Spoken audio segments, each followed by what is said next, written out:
Bismillah, Assalamualaikum warahmatullahi wabarakatuh. Perkenalkan nama saya Lawade Rehan Pramana dengan NIM S1A1230064. Berasal dari Fakultas Teknik, jurusan S1 Teknik Sipil, Universitas Haloleo. Pada kesempatan kali ini, saya akan mempresentasikan hasil makalah yang saya buat dengan berjudul Pengolahan dan Penggunaan Kembali Air Limbah di Iran. Oke, kita langsung saja masuk ke materi pertama. Itu bab 1. Pertumbuhan populasi yang cepat, perubahan pola curah hujan, penurunan curah hujan, dan distribusi curah hujan yang tidak efisien secara temporal dan spasial di Iran semuanya berkontribusi terhadap ketegangan sosial atas sumber daya air Iran. Eksploitasi sumber daya air tanah yang tidak tepat yang merupakan sumber utama pasokan air di daerah kering juga menyebabkan akuifer air tanah mengalami penurunan kuantitatif dan kualitatif yang parah. Di sisi lain, pembuangan air limbah kota, industri, dan pertanian yang tidak diolah di Iran telah menimbulkan populasi serius terhadap sumber daya air dan lingkungan.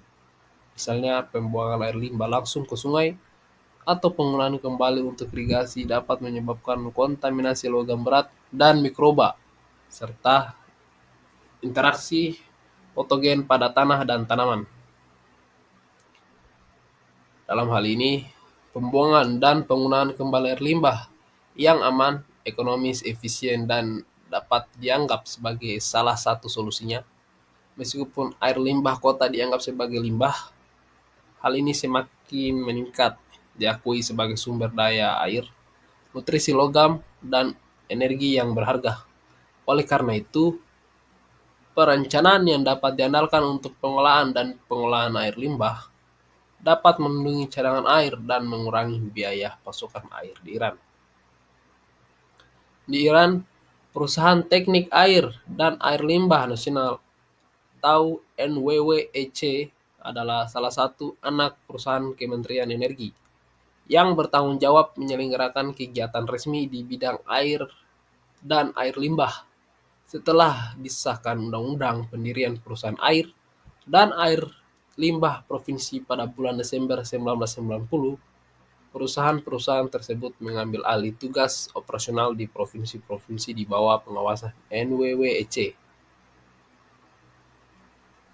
Iran mencakup wilayah seluas sekitar 165 juta hektar.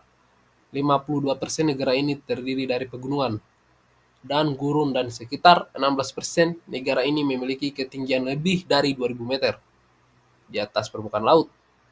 Dataran tinggi tengah atau dataran tinggi pedalaman terletak di antara dua rangkaian pegunungan dan mencakup lebih dari 50% wilayah negara.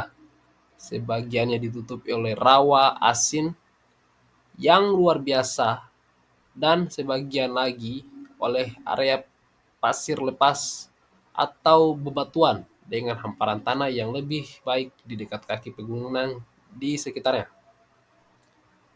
Bendungan selalu memainkan peran penting dalam memanfaatkan cadangan air di Iran yang berharga dan tujuan jangka panjang rencana pengembangan sumber daya air Iran didasarkan pada pengendalian dan pengaturan sumber daya air melalui bendungan pada tahun 2004. Iklimnya termasuk salah satu yang paling ekstrim karena lokasi geografisnya dan topografinya yang bervariasi.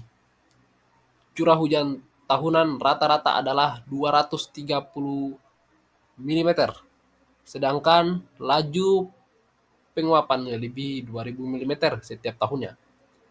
Sekitar 90% wilayah negara ini atau semi kurang dan terletak di pedalaman dan jauh di selatan yang ditandai dengan periode panjang, hangat dan kering yang kadang-kadang berlangsung lebih dari 7 bulan. Sekitar 23% curah hujan turun di musim semi, 4% di musim panas, 23% di musim gugur, dan 50% di musim dingin saat salju turun. Dari rata-rata volume curah hujan tahunan sebesar 417 miliar meter kubik, diperkirakan 70% menguap sebelum mencapai sungai.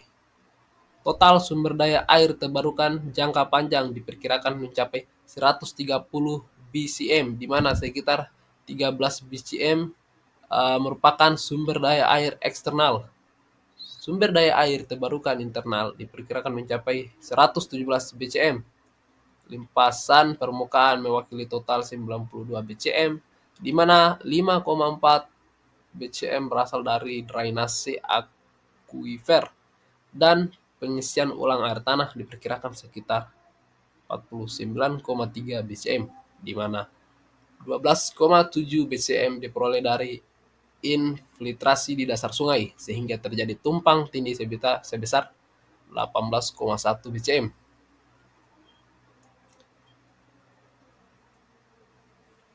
Pada tahun 2004, total pengambilan air pertanian kota industri diperkirakan sekitar 93,3 BCM, di mana 40 BCM berasal dari air permukaan, 53,1 BCM dari air tanah, dan 0,2 BCM air desalinasi.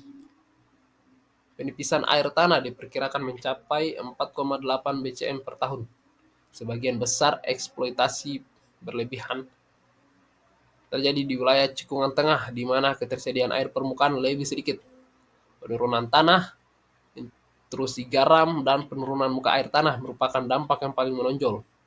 Perkiraan menunjukkan bahwa ketinggian air di akuifer Iran telah menurun rata-rata hampir setengah meter setiap tahun selama 15 tahun terakhir.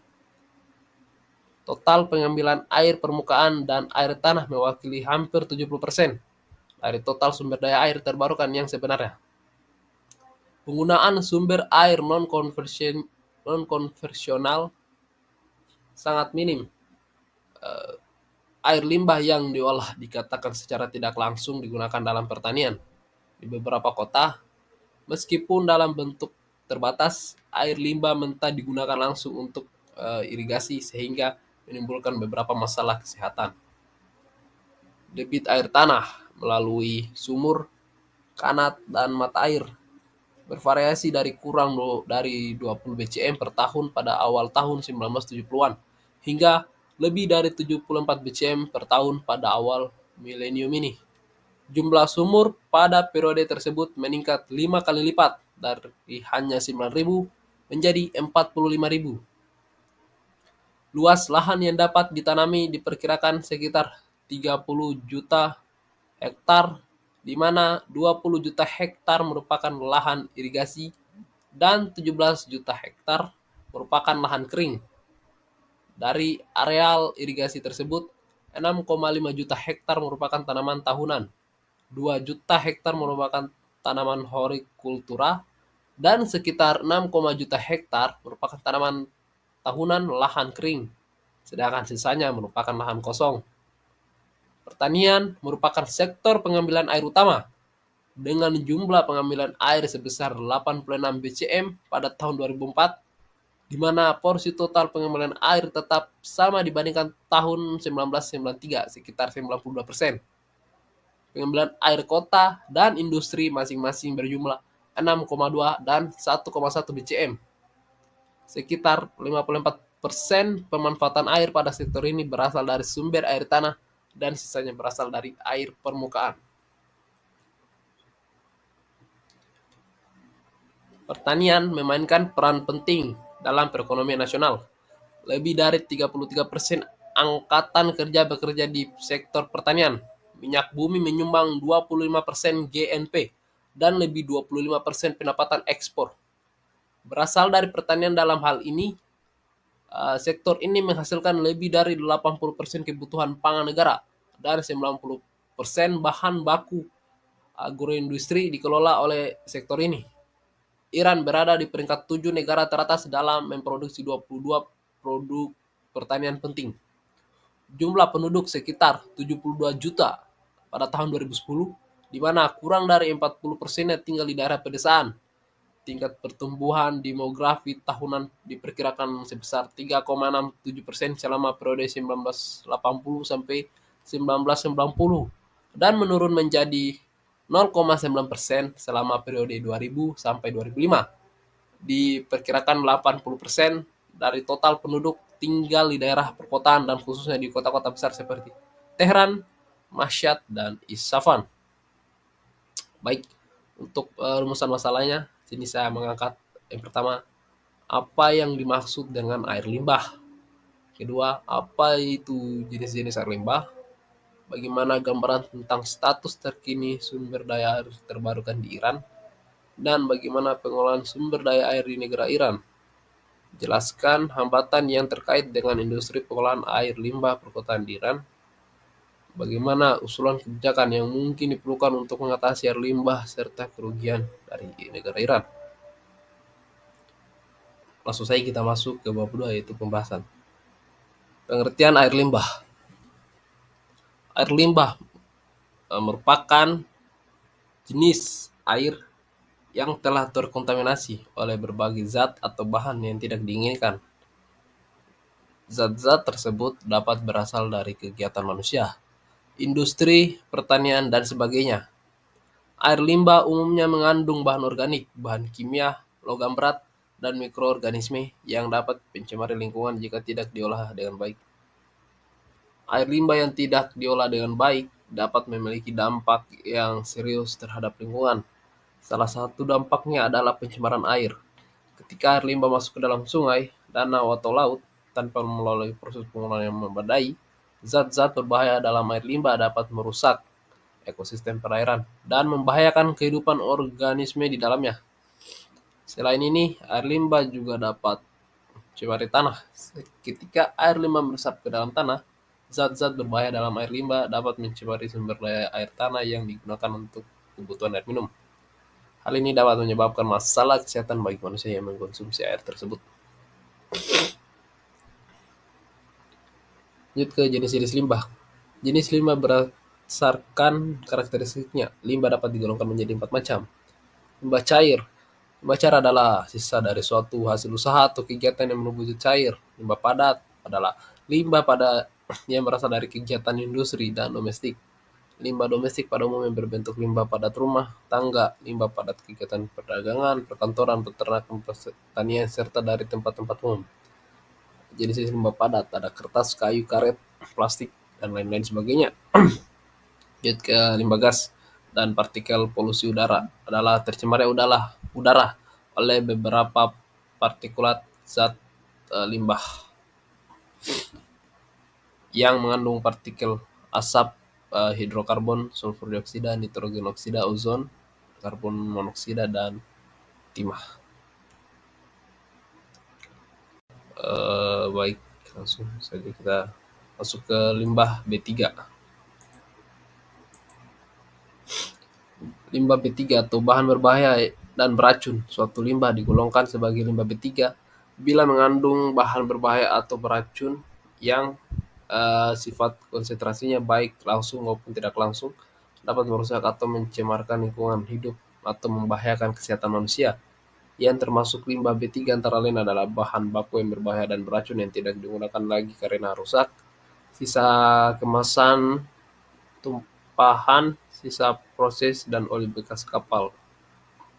Oke, lanjut saja ke 2.3 potret keadaan sumber daya air terbarukan di Iran.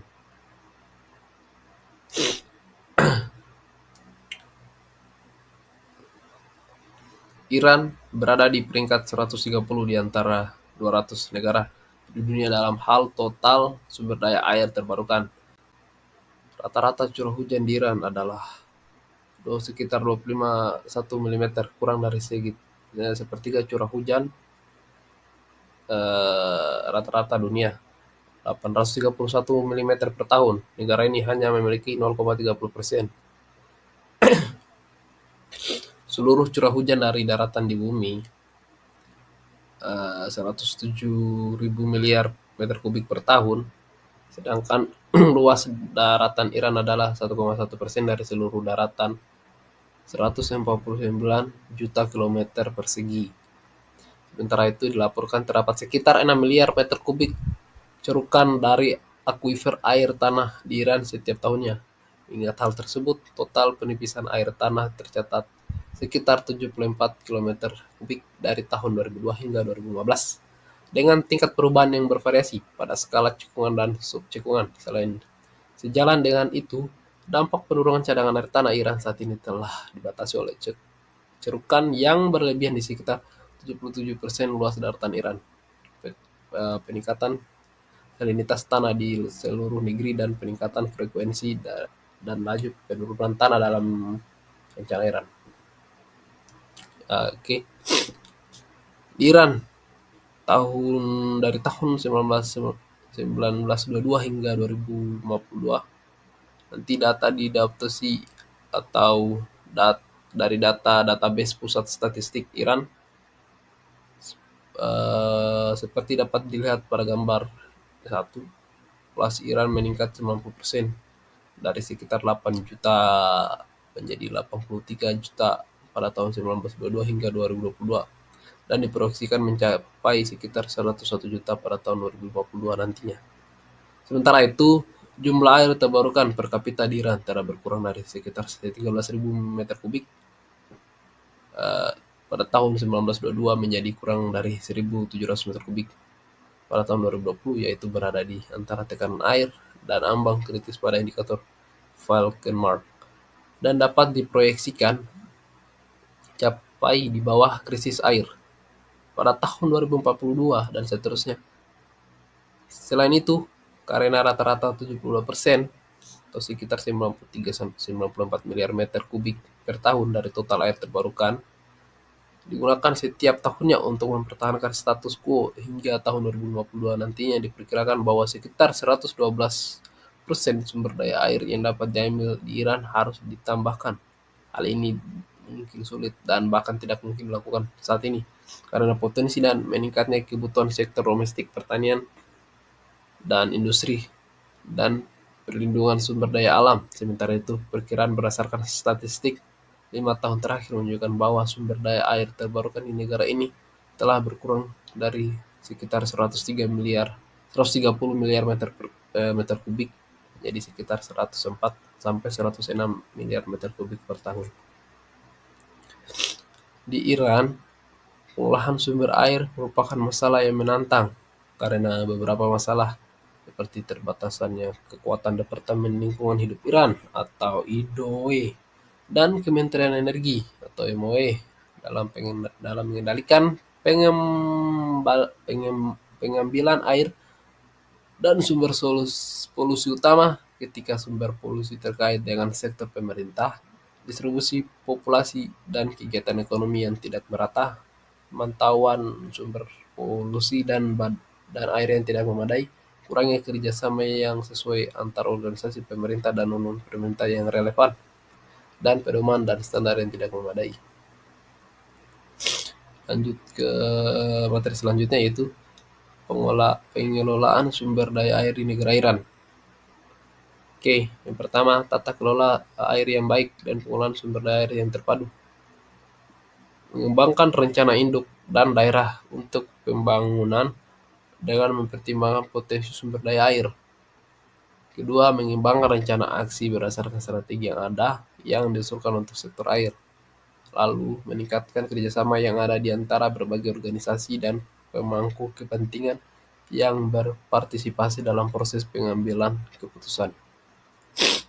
Merevisi aturan dan mengembangkan tindakan terpadu untuk sektor air di Iran.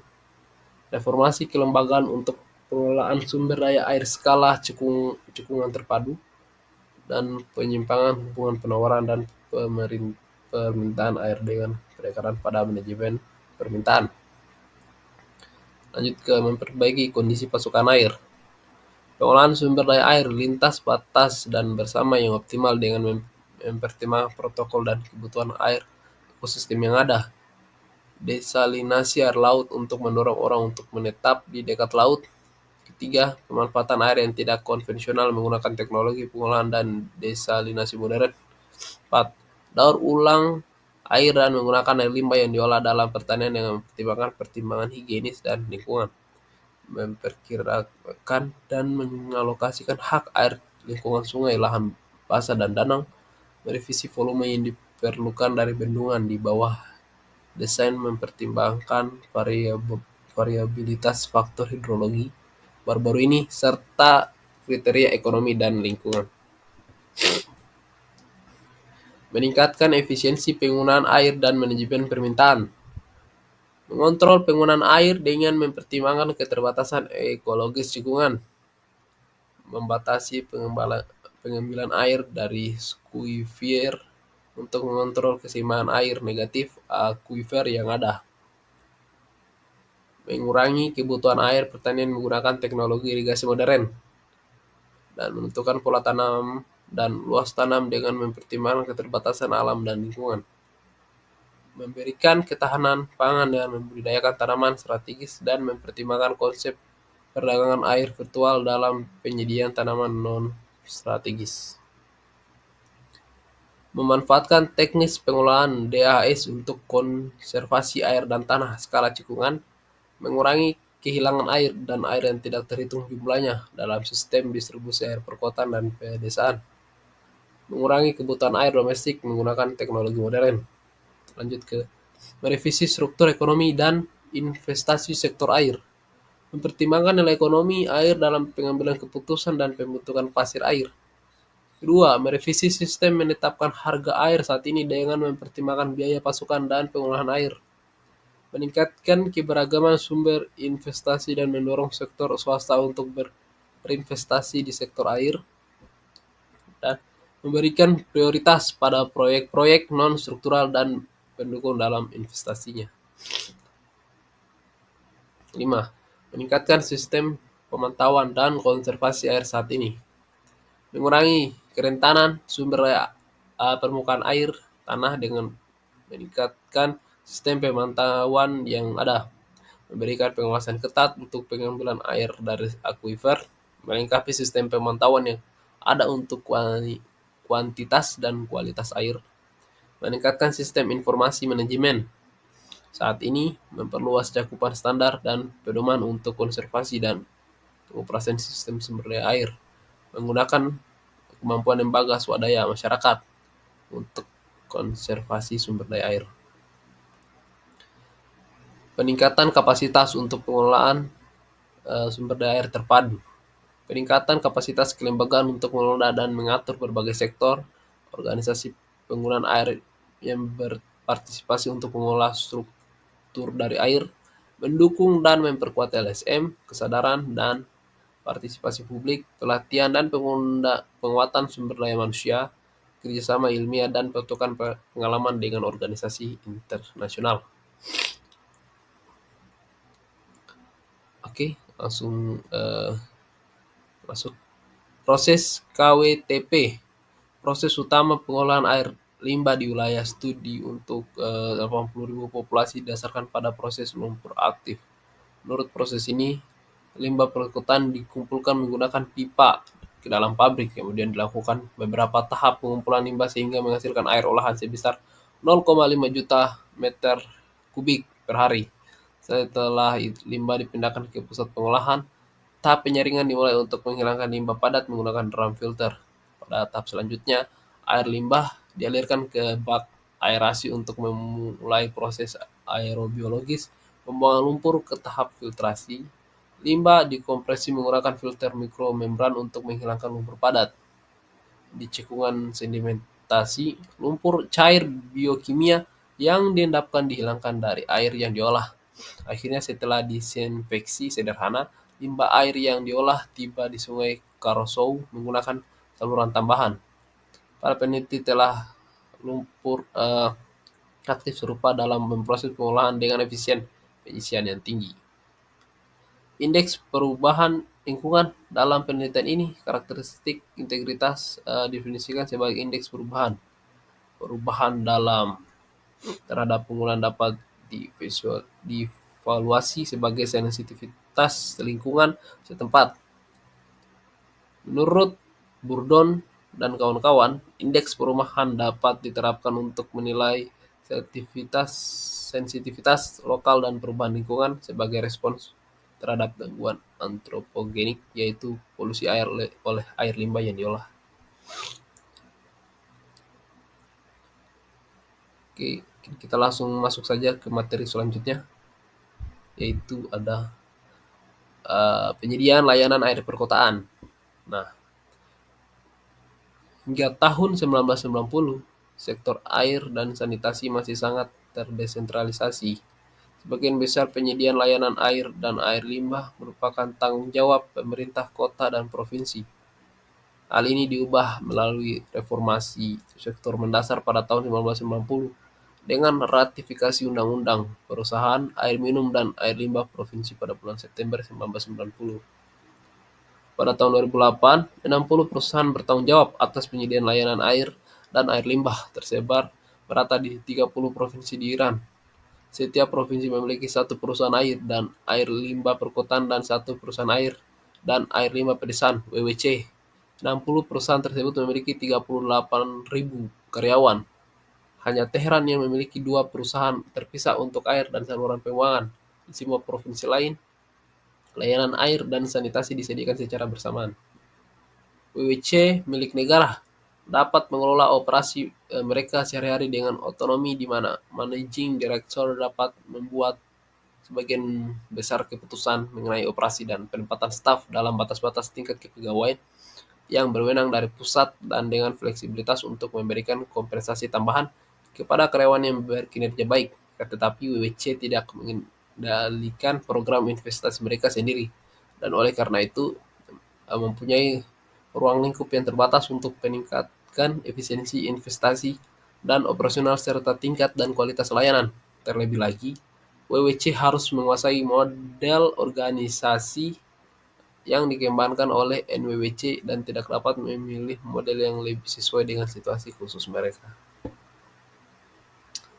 Oke, uh, langsung kita masuk saja ke materi selanjutnya.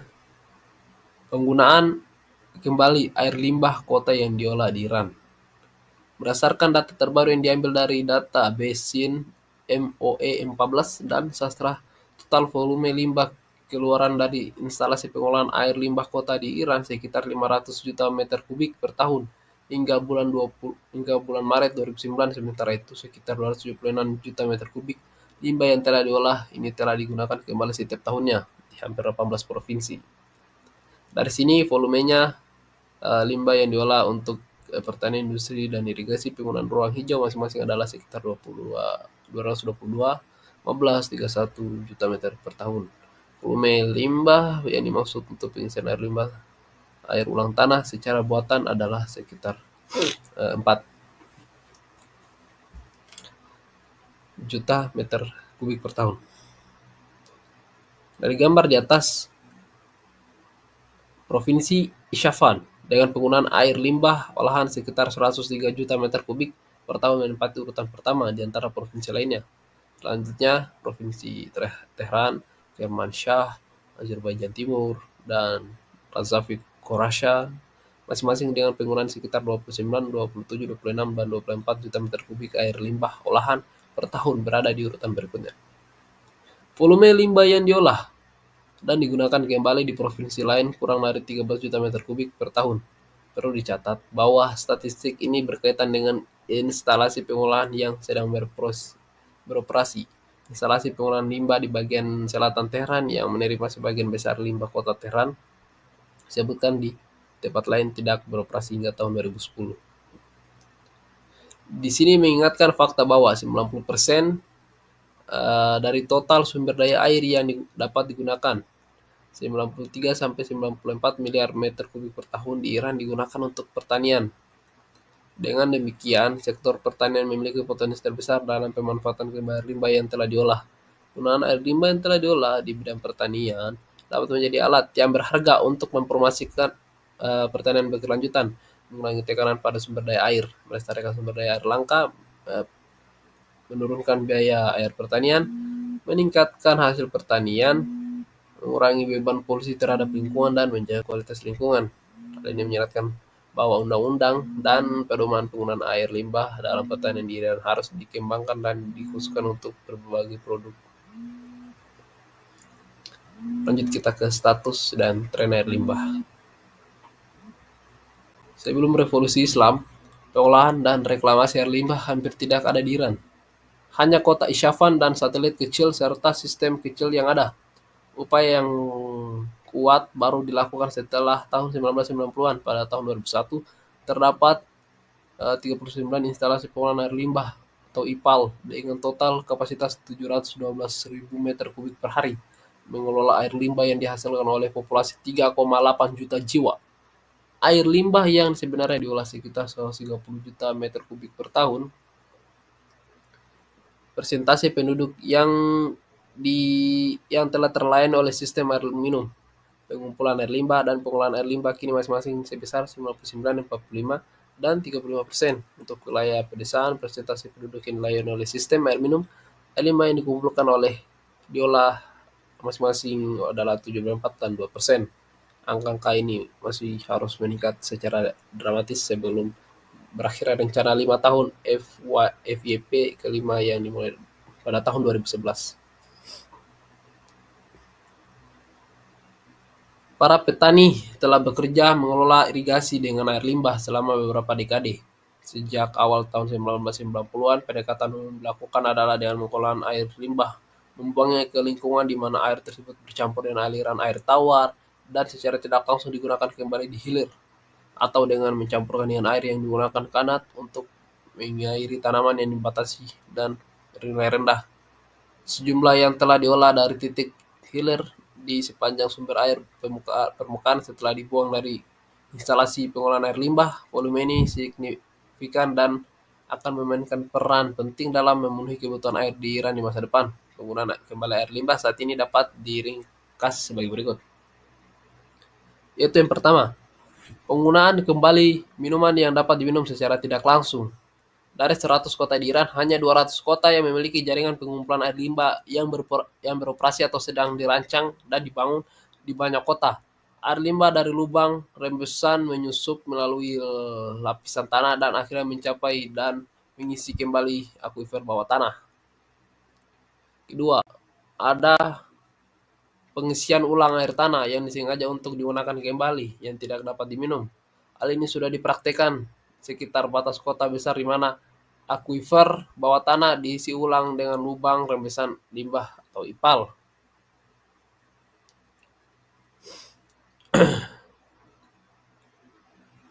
Penggunaan langsung air limbah yang tidak diolah dari saluran pembuangan air limbah langsung dibuang ke lahan yang digunakan untuk produksi tanaman, bukanlah hal yang umum di Iran. Air limbah yang diolah atau diolah sebagian digunakan langsung untuk irigasi tanpa dicampur atau diencerkan lebih umum terjadi. Hal ini dilakukan di banyak pabrik. Penggunaan tidak langsung.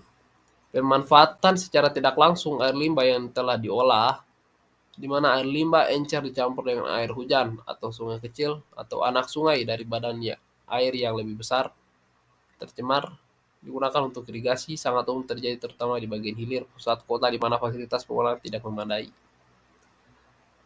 Rencana penggunaan langsung. Dalam hal ini, ketika air reklamasi telah diangkut dari titik pengolahan ke titik penggunaan tanpa adanya pembuangan ke perairan, hal ini menjadi lebih umum, terutama di tempat-tempat di mana air minum perkotaan tidak mencukupi. Lanjut ke materi selanjutnya, yaitu hambatan yang terkait dengan industri pengolahan air limbah di perkotaan di Iran. Pertama, yaitu instalasi pengolahan air limbah. Hambatan yang terkait dengan instalasi pengolahan biasanya terkait dengan itu ada teknologi pengolahan. Kriteria desain instalasi pengolahan yang tidak memadai sesuai dengan karakteristik kuantitatif dan kualitatif aliran air limbah yang masuk dalam kondisi iklim regional.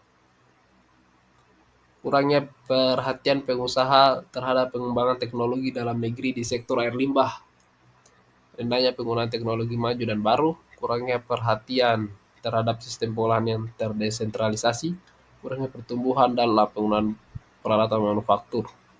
Kedua, ada energi yang tinggi konsumsi, kelangkaan pemulahan energi dan pembangkit dari air limbah. Terus ada adanya dokumentasi yang buruk. pengoperasian instalasi pengolahan yang tidak tepat karena kurangnya tenaga terlatih, kurangnya peralatan yang memadai untuk pemantauan online, kurangnya perhatian terhadap pengendalian bau, pengelolaan lumpur, kurangnya pengolahan tentang teknologi pengolahan lumpur, dan kurangnya dukungan untuk pengolahan dan stabilisasi lumpur. Lingkungan dan standar. Potensi hambatan dalam bidang ini dapat mencakup adanya polutan spesifik yang muncul dalam air limbah, standar pembuangan air limbah yang sudah tua dan tidak diperbarui, kerentanan instalasi pengolahan air limbah, dan rendahnya perhatian terhadap dampak lingkungan dari pembuangan limbah. Ada aspek ekonomi. Hambatan ekonomi dalam sektor pengolahan air limbah kota meliputi kurangnya sumber daya keuangan yang berkelanjutan untuk pengembangan fasilitas pengolahan, tingginya biaya operasional beberapa instalasi pengolahan air limbah, rendahnya pendapatan dari penjualan air yang telah diolah, dan tidak memadainya tarif limbah yang diolah penyediaan biaya operasi. Ada penggunaan kembali air limbah yang telah diolah. Hambatan dalam hal ini adalah rendahnya penerimaan masyarakat terhadap penggunaan kembali air limbah sebagai sumber daya air, kurangnya kepercayaan terhadap kualitas air limbah yang telah diolah, dan kurangnya perhatian terhadap air limbah yang telah diolah dan itu daur ulang dan untuk berbagi kegunaan sebagai sumber air yang berkelanjutan. Aspek kebijakan dan strategi nasional. Oke, mungkin ada kebijakan dan strategis yang diusulkan adalah sebagai berikut. Pertama, memenuhi sepenuhnya potensi permintaan air minum dari air tawar sebelum digunakan lainnya. Kedua, menjamin kebutuhan air perkotaan di masa depan dengan mengganti hak penggunaan air pertanian menjadi menggunakan air tawar dari sungai, mata air, sumur, dan lain-lain dengan menggunakan limbah yang telah diolah. Memperbaiki kondisi lingkungan, kebersihan, dan kesehatan, serta mendorong penggunaan kembali limbah yang telah diolah. 4. Hindari penggunaan air perkotaan berkualitas tinggi untuk menciptakan ruangan hijau dan sebaliknya. Gunakan air berkualitas rendah untuk tujuan ini. 5. Memutuskan pasokan air ke industri yang belum mengambil tindakan praktis untuk mengelola dan menggunakan kembali air limbahnya.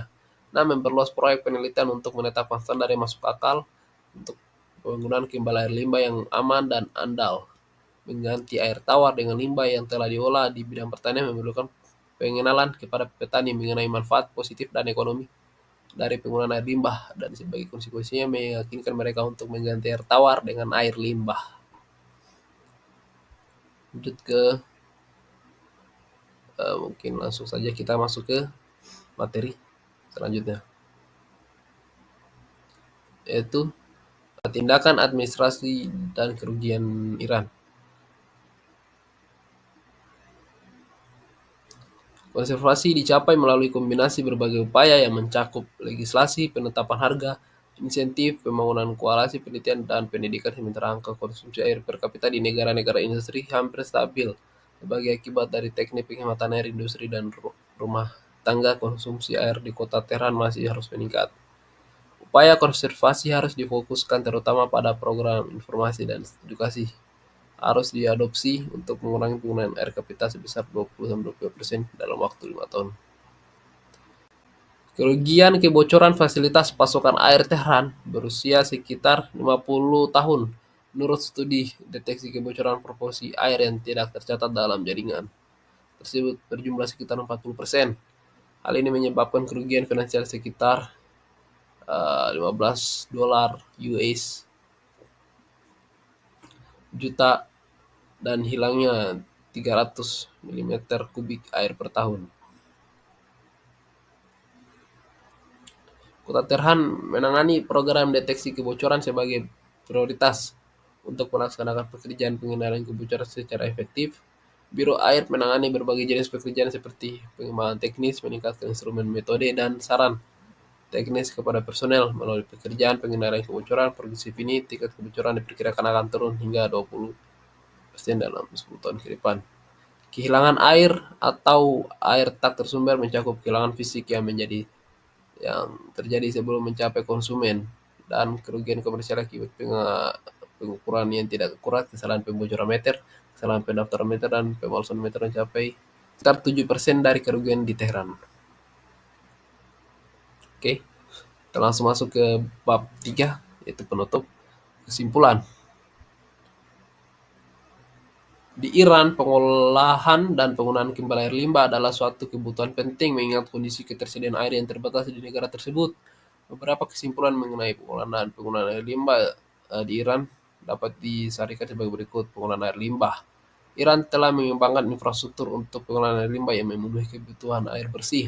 Pemanfaatan kembali.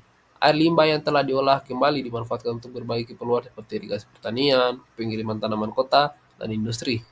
Hal ini membantu mengurangi tekanan terhadap sumber air bersih alami. Tantangannya, meskipun upaya telah dilakukan, masih ada tantangan seperti kurangnya dana untuk investasi dalam struktur pengelolaan air limbah yang lebih luas dan efisien, kesadaran dan edukasi, peningkatan kesadaran masyarakat dan pendidikan tentang pentingnya pengelolaan air limbah dapat meningkatkan tingkat partisipasi dalam praktik penggunaan air limbah. Peningkatan kualitas hidup. Penggunaan air kembali air limbah dapat meningkatkan kualitas hidup penduduk dengan menyediakan akses yang lebih baik terhadap sumber daya air bersih. Secara keseluruhan, pengolahan dan penggunaan air limbah di Iran menunjukkan progres yang signifikan, meskipun masih ada ruang untuk meningkatkan lebih lanjut dalam infrastruktur dan kesadaran masyarakatnya.